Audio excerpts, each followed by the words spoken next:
My girlfriend said, "I'm keeping the apartment. You can crash with your parents." After I paid the deposit and 10 months of rent. I replied, "Interesting plan."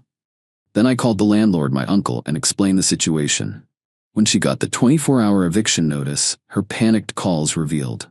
Original post: I, 29 male, am sitting in my apartment right now. The one my ex-girlfriend Melissa, 27, tried to steal from me yesterday. Still processing everything that went down, but I need to get this off my chest. We'd been together for 2.5 years, living together for the last 14 months in this nice 2-bedroom place downtown. When we first moved in, I paid the entire $3,200 deposit, plus first and last month's rent, because Melissa was between jobs. No big deal, I thought. Couples help each other out, right? Fast forward to this past Tuesday. I come home from work to find Melissa and her best friend Natalie sitting in the living room with papers spread out on the coffee table. Melissa looks up at me with this weird smile. "We need to talk," she says. I sit down, and she launches into this whole speech about how we've grown apart and how she needs to find herself. Standard breakup talk, whatever. I'm hurt, but trying to stay calm. Then she drops the real bomb. "I'm keeping the apartment," she announces. "You can crash with your parents for a while. I already talked to them, and your mom said it's fine." I literally laughed. Not a happy laugh, more like a, "Did you really just say that?" laugh. "You're keeping the apartment that I've been paying for?" I asked. "Well, I've been living here too," she says, "and I need stability right now. You have family nearby, I don't." Here's what she didn't know. The landlord isn't some random property management company. It's my Uncle Frank, who owns several buildings in the area. The lease? Only my name is on it. Melissa was never added because when we moved in, her credit was trash from defaulting on student loans. "Interesting plan," I said, standing up. "Let me think about it." I went to the bedroom, closed the door, and called Uncle Frank. Update 1. The next morning, Uncle Frank was, let's say, unhappy when I explained the situation. "She's trying to kick you out of your own apartment? The one only you're on the lease for?" He actually laughed. "Does she think that's how rentals work?" I explained that she'd been living there and probably thought that gave her some kind of rights. Frank shut that down quick. "She's not on the lease, never was. She's basically been your guest for 14 months.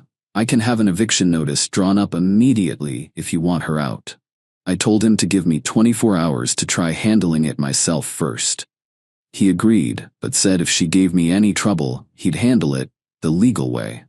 Wednesday morning, I tried talking to Melissa one more time. She was in the kitchen making breakfast like nothing happened, humming to herself. "So about yesterday," I started. "Oh, good, you've had time to process," she said, not even looking at me. "When do you think you can be out?" I was thinking by the weekend. The entitlement was astronomical. "Melissa, you understand that I'm on the lease, right? Only me?" She waved her hand dismissively. "We can work that out with the landlord. I'm sure they'll be reasonable." "The landlord is my uncle." She froze, spatula in hand. "Your what?" "Uncle Frank owns the building. I'm the only one on the lease. You've been living here as my guest." Her face went through about 5 different emotions in 3 seconds. That's not fair. I've been living here. I've made this my home." "You've paid exactly $0 toward rent or deposit," I pointed out. "I buy groceries. I decorated. She was getting frantic. "You buy groceries maybe once a month with the credit card I gave you for emergencies," I corrected. "And by decorated, you mean you hung up some pictures you got from HomeGoods using my credit card?" She started crying then. Not sad tears, angry tears. "You're being financially abusive. This is manipulation." That's when I decided I was done trying to be nice. I texted Uncle Frank, "Go ahead with the notice." Update 2. Thursday afternoon.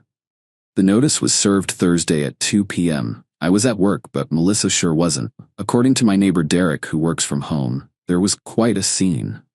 The process server knocked, handed her the papers, and Melissa lost it. Derek said she was screaming in the hallway about squatters' rights and common law marriage. We don't even live in a state that recognizes that, and even if we did, we wouldn't qualify. My phone started blowing up around 2:15. "What did you do?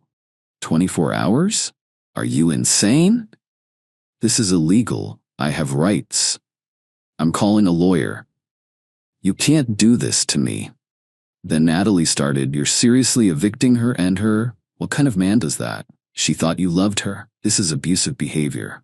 Then came the call from Melissa's mom, Patricia.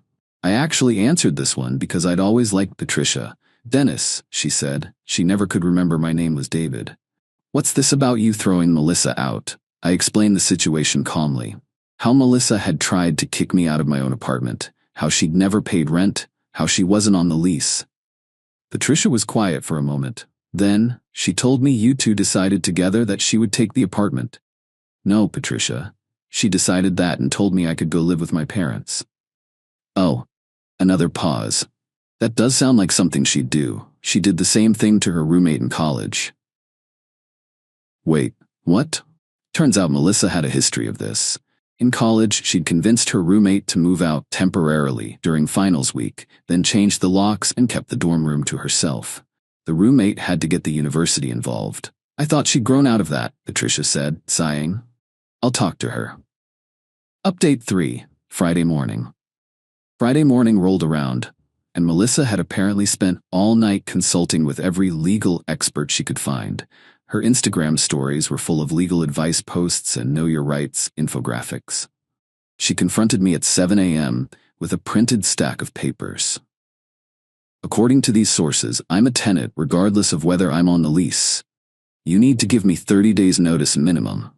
I looked at her papers. They were all from different states, none from ours. Melissa, those are for actual tenants. You're not a tenant, you're a guest who's overstayed their welcome. I get mail here. That makes me a tenant. You get mail here because you used my address without permission. The magazines you subscribe to with my credit card don't make you a tenant. She tried another angle. I'll call the police. They'll side with me. Go ahead, I said. Uncle Frank had already prepared me for this possibility. She actually did it. 2 officers showed up around 9 a.m. Melissa ran to the door, tears streaming. Officers, he's trying to illegally evict me. I live here. The older cop looked tired already. Ma'am, are you on the lease? No. But have you been paying rent? Not technically, but has the legal tenant asked you to leave? She started sobbing harder. This isn't fair. The younger cop looked at the eviction notice. This is from a licensed attorney, properly served. Ma'am, you need to make arrangements to leave by. He checked his watch.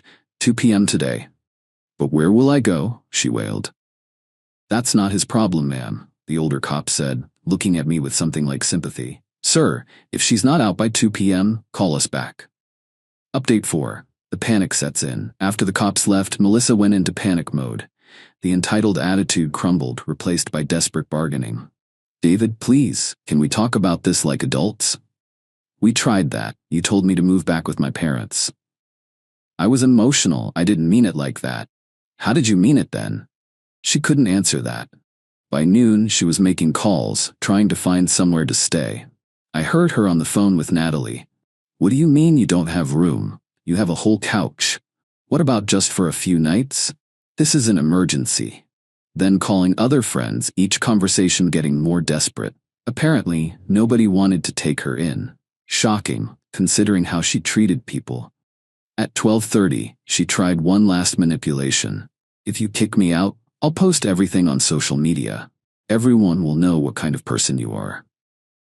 Go ahead, I said. Make sure you include the part where you tried to steal my apartment after I paid for everything for over a year. She actually started typing up a post, showing it to me like a threat. About to be homeless because my ex is evil. 2 years together meant nothing. Remember this when a man says he loves you. You might want to add the context, I suggested. How you tried to kick me out of my own apartment that I pay for. She deleted the draft. Update 5. Moving day. At 1 p.m., Uncle Frank showed up with 2 movers he'd hired. I want this done professionally, he told me.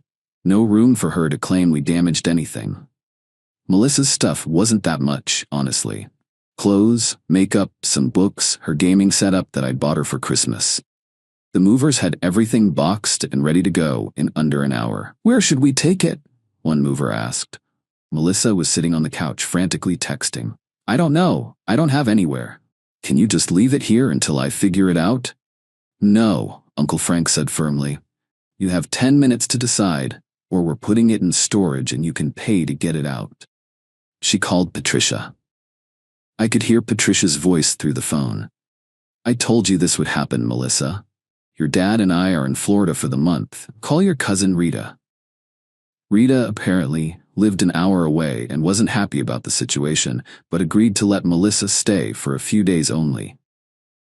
As the movers loaded her stuff into the truck, Melissa tried one more time. "You're really gonna do this? Throw me out like trash?" "I'm not throwing you out," I said. "I'm enforcing the same boundary you tried to set, that we need to live separately. You just assumed you'd be the one keeping the apartment I pay for. But I picked this place. I decorated it. It's more mine than yours. You picked it from the 3 options I could afford. You decorated with my money. And no, living somewhere rent-free doesn't make it yours." She grabbed her purse and headed for the door, then turned back. "You'll regret this. You'll miss me and beg me to come back." "I'll miss who I thought you were," I admitted, "not who you actually are." Update 6, the aftermath calls. The calls started that evening. First was Natalie. She's at Rita's crying her eyes out. "How can you live with yourself?" "Pretty comfortably in my apartment that I pay for," I replied. "You're heartless. She loved you. She loved my wallet and free accommodation. When it came time to break up, her first move was trying to steal my home." "She wasn't stealing. She thought she could take advantage of me one more time. She thought wrong." Then came a call from a number I didn't recognize. It was Melissa's friend group on speaker. "We just want you to know that we all think you're disgusting," one voice said. "For not letting my ex steal my apartment. For making a woman homeless. She's not homeless, she's at her cousin's. And she's there because she tried to make me homeless. That's different. You have support? So does she, apparently. You all seem very concerned about her. I'm sure one of you will offer her a place to stay." Silence. Then they hung up. The best call came Saturday afternoon from Patricia. David, I wanted to apologize for Melissa. I just got the full story from Rita." "No need to apologize, Patricia." "No, there is. I raised her better than this, or I thought I did. She told Rita you were abusive and controlling, but Rita's smart. She asked questions and the story fell apart quick. What's happening now?" "She's worn out her welcome at Rita's already. Apparently demanded Rita's bedroom because the couch hurt her back. Rita's driving her to her father's brother's place tomorrow. He has a basement apartment, but she'll need to pay rent." "Will she?" Patricia laughed, but it wasn't happy. "With what money? She hasn't worked in 6 months. She told us you were supporting her while she figured out her career path." That was news to me. She'd told me she was doing freelance social media management. Update 7. The real truth comes out Sunday morning. I got a text from Derek, my neighbor. "Bro, you need to see this." He sent me screenshots from a group chat he was somehow in. His girlfriend knew Natalie. The messages were from weeks ago. "Melissa, Operation Apartment is almost ready. You really think he'll just leave? He's too nice to fight. I'll cry, play victim, he'll cave. Unknown number, what if he doesn't? Then I'll threaten to ruin his reputation, say he was abusive, he'll give me the apartment to avoid drama. Savage, lol. He's been paying for everything anyway, might as well get a few more months free rent before I move on. Unknown. Move on? Already talking to this guy Victor, has a beach house. Just need to secure this apartment first as backup. I sat there staring at my phone. She'd been planning this. The whole breakup, the apartment theft, everything was calculated. Derek texted again. There's more. She's been seeing that Victor guy for 2 months. My girlfriend just told me. 2 months. While I was paying for everything, buying her gifts, planning our future, she was setting up my replacement and trying to steal my apartment as a backup plan. I forwarded everything to Patricia. Her response was immediate. Calling her now. This is unacceptable. An hour later, Melissa called from an unknown number. I almost didn't answer, but curiosity won. You ruined everything, she screamed. My mom saw those messages. She's cutting me off. Rita won't talk to me. This is all your fault. I ruined your plan to steal my apartment and cheat on me? I wasn't cheating. Victor is just a friend. With a beach house? Silence. Melissa, you planned this. You thought I was too nice to stand up for myself. You were wrong. I'll sue you for emotional distress, for illegal eviction, for what? Making you face consequences? Good luck with that. She hung up. Final update, 1 week later. It's been a week since Melissa was evicted. Here's where everything stands. Melissa is currently couch surfing between distant relatives who are quickly getting tired of her. According to Patricia, she's burned through 3 family members already by demanding special treatment and refusing to help with chores or contribute money. Victor, the guy with the beach house, ghosted her the moment she became too much drama. Apparently, he was only interested in a fun side thing, not a homeless girlfriend with baggage. Her friend group is fracturing. Some still support her, but others are starting to see the truth. Natalie actually reached out to apologize. I didn't know about Victor or the planning. I thought she really loved you and was just confused. I'm sorry for attacking you. The apartment is peaceful now. I've changed the locks, with Uncle Frank's permission, reorganized everything the way I actually like it, and bought a new couch. The old one had too many memories. Uncle Frank told me something interesting. This isn't the first time I've seen this. Entitled people always think they're smarter than everyone else. They never expect consequences. Patricia sent me one last text yesterday. David, she finally got my name right. Thank you for handling this the way you did. Melissa needs to learn she can't manipulate people.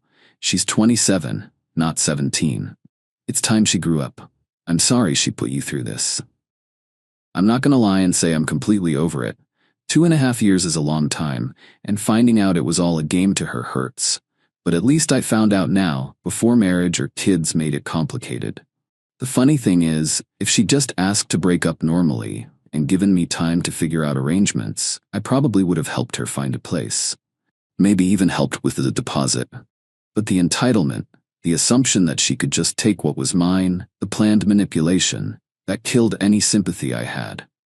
To anyone reading this, don't let people take advantage of your kindness. When someone shows you who they really are, believe them. And always, always, keep important documents and agreements in your name only until you're married, and maybe even then. My apartment is quiet now. My bank account is recovering. My dignity is intact. And Melissa? She's learning that actions have consequences, even if it's a lesson she should have learned a long time ago. Oh, and Derek told me this morning that Melissa tried to get into the building yesterday. She told the security door she forgot her key. The door camera caught her having a meltdown when she realized her access fob had been deactivated. Sometimes the best revenge isn't elaborate. Sometimes it's just letting someone face the natural consequences of their own entitlement. I'm done with this chapter. Time to move on.